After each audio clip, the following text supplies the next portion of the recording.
You wake up before dawn, and the sky outside is the same color as the stone walls around you. Cold, heavy, and indifferent. You're not anyone today. You're Anne Boleyn, the Queen of England. And this is the last sunrise you'll ever see. It's May 19th, 1536. Somewhere in the distance, horses stamp their hooves, and the crowd outside the Tower of London is already forming. There's a strange hush over them, like even they know this isn't just another execution. This is the fall of a queen, the first in English history. Imagine this. You were once the most powerful woman in England, the woman for whom a king tore his country apart. And now you're being told to dress for death. You pick crimson and grey, colours that won't show blood. You wrap yourself in dignity as your ladies-in-waiting, the last few who haven't abandoned you. Tie the final threads of your gown. You touch your neck with ironic grace and whisper, "I have a little neck." It's not just a joke. It's a final moment of control. One last chance to remind everyone watching that even facing death, you still own the room. But how did it come to this? Let's rewind the clock, not just a few days or months, but to the moment the winds of English history began to turn. Anne wasn't born into this tragedy. She wasn't born into power either. Her father, Thomas Boleyn, was a diplomat who wanted more than respect. He wanted legacy. Her mother, Elizabeth Howard, came from a noble line, but no one expected their daughter to topple the Catholic Church and nearly break an empire. Anne's early years were spent not in England, but in the sophisticated courts of the Netherlands and France. There she absorbed not just languages and etiquette, but something much more dangerous, ideas. Anne came back home smarter, sharper, and more self-aware than most men at court. She spoke with flair, moved with purpose, and wasn't afraid to use wit like a weapon. And when King Henry VIII saw her, he didn't see just a woman. He saw a challenge. Now it's important to understand that Anne wasn't the typical court beauty. She didn't have the fair complexion or golden curls praised in Renaissance poetry. Instead, she had deep-set eyes, dark hair and olive skin, an unconventional beauty, but with a gaze that could burn through silk. Her appeal was intellectual, magnetic, dangerous. When the king's marriage to Catherine of Aragon soured, mostly due to her failure to bear a son, Henry looked for comfort elsewhere. He had already taken Anne's sister, Mary Boleyn, as a mistress, but Anne, she refused to play the same part. "I will not be your mistress," she is reported to have said. "If you want my body, you must give me a crown." And just like that, she flipped the entire chessboard of England. You have to admire the audacity. Henry was the king. Women didn't tell him what they wanted. They accepted what they were given. But Anne didn't just demand more, she demanded everything, and so Henry gave it. Over 7 years, Henry pursued Anne with obsession, but Anne made him work for it. She knew that power gained too easily never lasts. Their courtship changed the world. Henry broke with the Pope, declared himself head of the Church of England, and rewrote centuries of spiritual authority just to marry her. He made Anne a queen. But in doing so, he made her a symbol of rebellion, heresy, and radical change. That crown sat heavy on her head, and the weight of it would soon crush her. When Anne finally gave birth in 1533, it wasn't the long-awaited male heir Henry had dreamed of. It was a girl. But not just any girl, Elizabeth, who would later become one of the most iconic monarchs in English history. But in that moment, all Henry saw was disappointment. Anne's reign as queen lasted only 3 years, but it burned hot. She promoted English translations of the Bible, encouraged the rise of reformers, and stirred intellectual movements. To many, she was a trailblazer. To others, a heretic. But here's the thing history often forgets. England wasn't ready for a woman with that much voice. Anne's political enemies, especially Thomas Cromwell, began plotting her downfall the moment Henry's affections cooled. And pregnancy after pregnancy that ended in miscarriage gave those enemies the opportunity they needed. Let's pause for a moment. Imagine being Anne. You've risked everything, changed everything. And now, the one thing expected of you, producing a son, is slipping through your fingers. Her third miscarriage in 1535 was particularly devastating. It was a boy, and with that loss, something in Henry broke. His attention turned to Jane Seymour, a lady-in-waiting who was everything Anne wasn't, compliant, silent, pale and soft-spoken, and in Henry's eyes, fertile.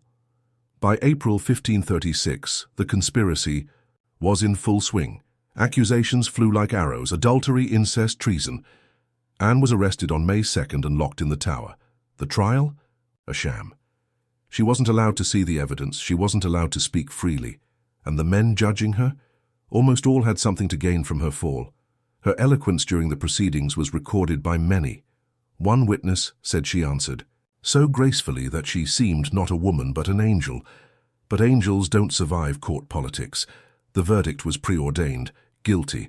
Originally sentenced to be burned alive, a grotesque end even by Tudor standards, her sentence was later commuted to beheading.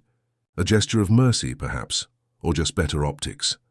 The king even sent for a French swordsman, one who could kill cleanly without the brutal hacking of an English axe. One final pageantry of civility in a story soaked in blood. And now we're back to that cold morning. Anne's hair is pinned up. Her gown flows behind her like the final act of a royal play. And outside the Tower the people are waiting, waiting for the queen who defied a king, waiting for the queen who dared to want more, waiting for the executioner. And Anne? She's still touching her neck, still smiling through the terror, still determined to go out with grace, because if the world must watch her fall, she will make it unforgettable. No one wakes up twice on the day they're going to die. But Anne Boleyn had to. The first time she thought it was over. They had told her the execution would be at 8 a.m. She had prepared herself, mentally, spiritually, even physically. She had said goodbye in her own quiet way. But the hour came and passed. They told her it would be delayed until noon. Imagine that moment.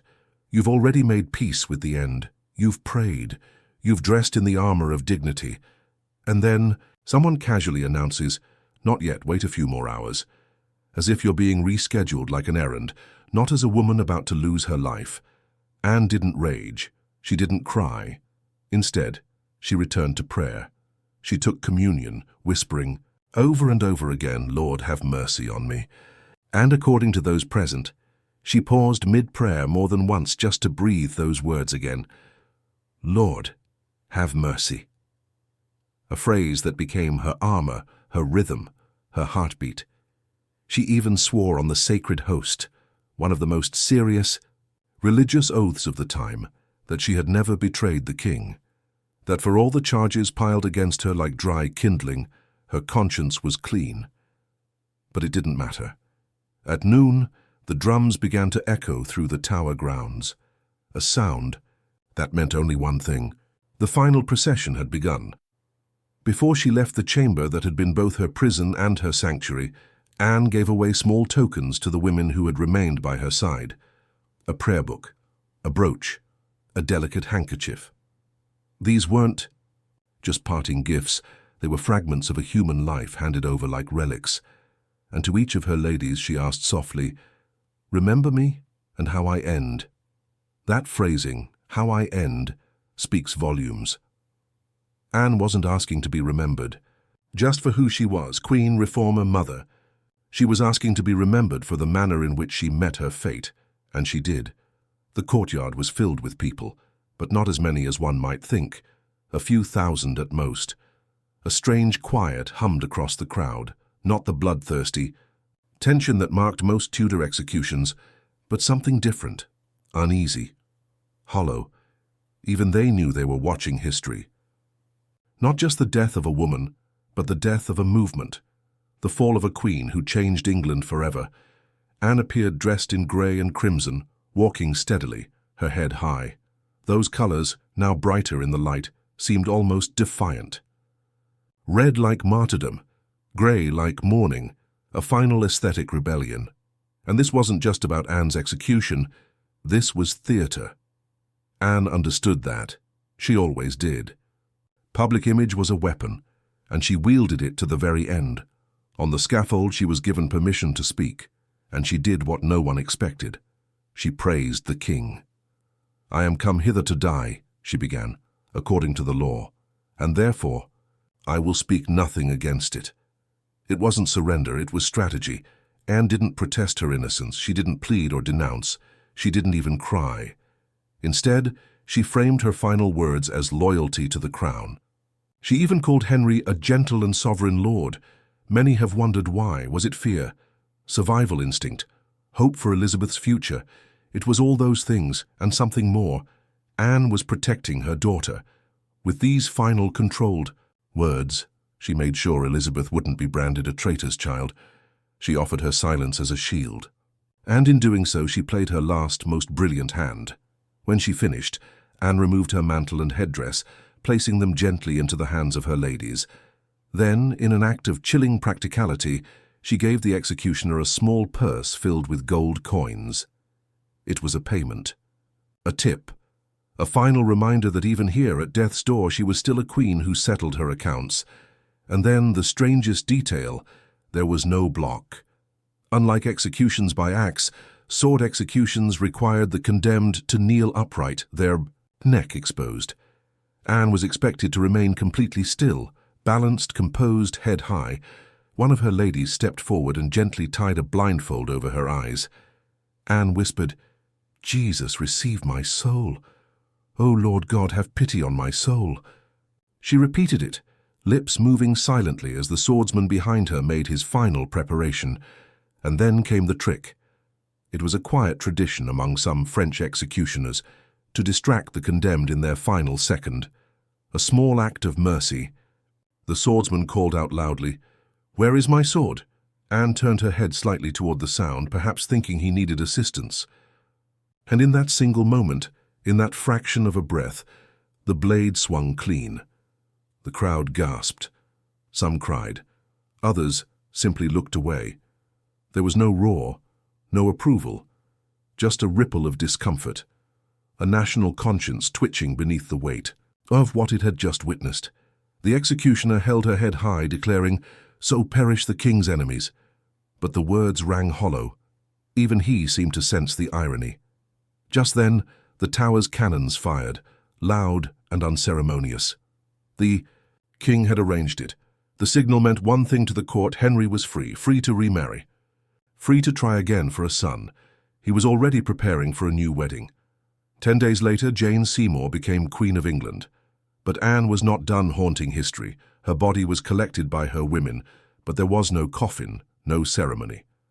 The guards found an old arrow chest, shoved her body and head inside, and carried her to the chapel of St. Peter ad Vincula. No marker, no gravestone, just stone slabs, buried anonymously, erased deliberately. It was an execution of memory as much as flesh. Henry ordered that her portraits be destroyed. Her crest scraped off palace walls, her name struck from records. He wanted her forgotten, wanted England to believe she had never mattered, but that was his greatest failure, because Anne Boleyn's story didn't end with the sword. It was only beginning. They buried her in silence, no trumpets, no prayers for the dead, no marble coffin to match her crown, just a plain arrow chest meant to hold weapons, not queens. Her body was crammed inside, the severed head resting by the shoulders. The chapel they laid her in, St. Peter ad Vincula, wasn't even a royal burial site. It was a place of shame, of secrets. And Anne Boleyn, once the Queen of England, was now just another unnamed stone beneath the floor. That was exactly how Henry VIII wanted it. He didn't just want Anne dead, he wanted her forgotten. He ordered all her portraits destroyed. Her emblems scraped off the palace walls, her name purged from court documents and official records. What he aimed for wasn't justice, it was erasure. A full, calculated damnatio memoriae, a Roman practice of destroying someone's memory, so thoroughly that it would be as if they never existed. And in many ways it worked. For centuries there was no verified image of Anne Boleyn, no grave to visit, no royal commemoration.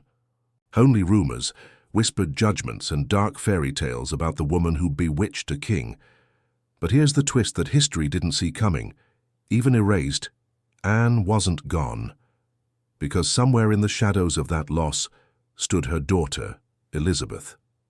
Just a toddler at the time of the execution, technically a bastard now thanks to Anne's annulled marriage, politically discarded, legally sidelined, but watching, always watching, and 23 years later she would become queen. Let's step back and consider the irony. The daughter Henry didn't want, the girl whose birth he saw as a failure, the girl whose mother he executed without remorse, became one of the greatest monarchs in history. Elizabeth thrived for Anne's greatest legacy. Didn't rise from the ashes, it was the ashes. Elizabeth inherited more than a crown. She inherited her mother's intelligence, her political cunning, her gift for spectacle. And above all, she inherited a lesson. Never depend on a man to protect your throne. Elizabeth never married. She called herself the Virgin Queen, insisting she was married to England. But that wasn't just branding, it was survival. She had seen what happened when a woman's fate was tied to a man's desire. She had seen it through her mother's life and death. When Elizabeth took the throne in 1558, the court expected a puppet, a woman who could be maneuvered, married off, or quietly controlled. What they got was a sovereign shaped by blood and fire. A woman who had learned that power must be taken, not given. She quietly reclaimed her mother's memory. She reinstated Anne's white falcon emblem. She surrounded herself with courtiers who had once served Anne. She promoted the very scholars and religious thinkers Anne had patronized, all without ever saying Anne's name aloud. It was an elegant revenge. Anne posthumously returned to court through her daughter, and it wasn't just symbolic. Elizabeth ruled for 45 years. Her reign brought peace, cultural flourishing, and a stability that her father had desperately tried to secure with marriages, divorces, and blood. The golden age Henry had dreamed of came not through a son, but through the daughter he nearly erased. That's the paradox of Anne Boleyn. The more they tried to destroy her, the more enduring her legacy became. Even in death, she continued to shape England. Fast forward more than 300 years, it's 1876. The chapel of St. Peter ad Vincula is undergoing restoration. Workers begin examining the stone floor, and beneath one of the slabs they discover a set of bones, delicate, female, small-skulled. Forensic experts of the time believed they matched contemporary descriptions of Anne. Finally, a face to a name, a body to the myth. Anne's remains were reinterred, this time with more dignity, although still underfoot. A glass slab was later placed at the Tower's execution site to mark where she died. And every year, on the anniversary of her death, people leave roses. She's no longer forgotten, she's a symbol. But a symbol of what? It depends on who you ask. To some, Anne Boleyn is a victim of court politics, male ego, religious turmoil. A warning of what happens when women rise too high, too fast. To others, she's a feminist icon avant la lettre, brilliant, independent, unwilling to compromise herself for power. A woman who used her voice even when it signed her death warrant. And then there's a third view. Anne as a paradox, a woman who played a ruthless game, won the crown, and then lost it all. A queen who changed a kingdom, but couldn't survive. Yet the truth probably lies in the collision of all three, because Anne wasn't just a pawn or a martyr. She was a strategist. She saw the chessboard of Tudor politics and dared to play it, and she almost won. But the cost of ambition in the 16th century, especially for women, was often the scaffold. Still, her story refuses to fade. Today, her image has been reimagined in films, books, and documentaries. Historians continue to debate her motivations, her guilt, her impact. Visitors still pause quietly at her burial site, surrounded by tourists but lost in thought. Some leave prayers, some tears, some just stand silently, processing the sheer gravity of what happened there. And yet, Anne Boleyn's execution wasn't just a personal tragedy. It was a national one. It revealed the fragility of power, the danger of unchecked monarchy, and the consequences of silencing voices that challenge the status quo. The sword may have silenced her, but her story outlived the men who condemned her, including Henry. His tomb is grand, opulent, befitting a king. But his golden age never came. His desired male heirs died young, and his marriages left a trail of heartbreak, execution, and failure. Anne, in contrast, lies humbly in the stone floor, but her legacy is immeasurable. So perhaps the final lesson here is this: power can be seized, thrones can be built, but legacies are earned, and Anne Boleyn's legacy, born in defiance and finished in silence, still speaks, louder than any cannon blast or royal decree. Nearly 500 years later, Anne Boleyn still walks with us, not in a ghostly sense, though some say they've seen her haunting the halls of the Tower of London, carrying her head beneath her arm. No, she walks with us in a deeper way. Through history, through art, through every conversation about justice, gender, power, and how quickly a woman can become both revered and reviled. Her death was supposed to end her, but in many ways it only began her legend. You see, Anne Boleyn is not just a figure from the dusty chapters of English history. She is a mirror, a symbol, a warning, a lesson. Her life forces us to ask uncomfortable questions about the structures that still surround us today. And the truth is, the world that brought Anne to the scaffold hasn't entirely vanished, because at the heart of Anne's story is a woman who dared to want more, not just for herself but for her country. She pushed against expectations, challenged religious authority, insisted on intellectual companionship from a king, and tried to leave her daughter a different kind of world. But she also lived in a system that was built to punish women for ambition. Think about it. Anne wasn't killed for what she did. She was killed for what she represented. She had become inconvenient, dangerous, uncontrollable, not because she betrayed her husband, those charges were laughable, but because she outlived her usefulness.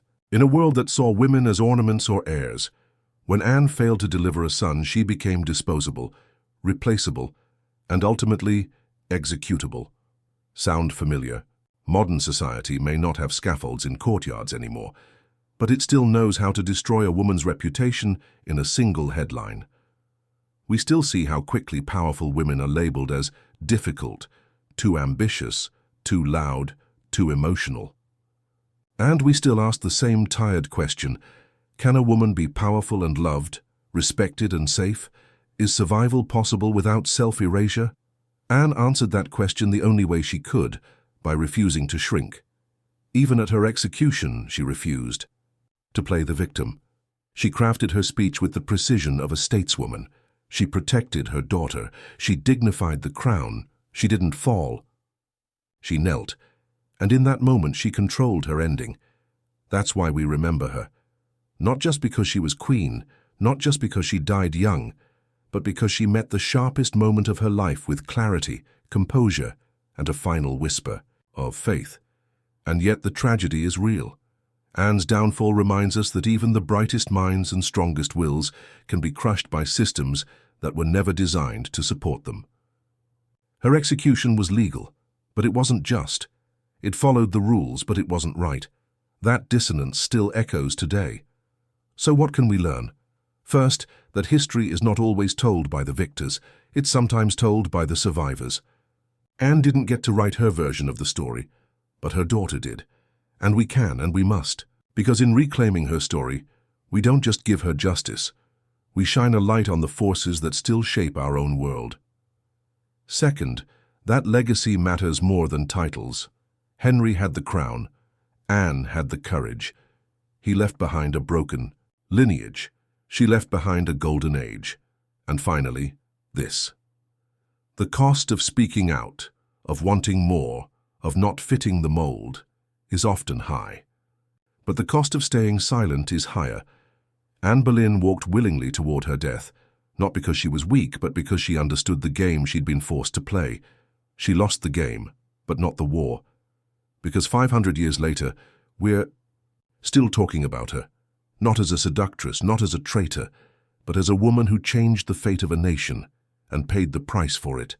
Every rose left on her grave, every portrait imagined in her likeness, every time someone whispers her name and wonders, what if? Anne wins a little more. She wins because she was never supposed to be remembered. And yet, here we are.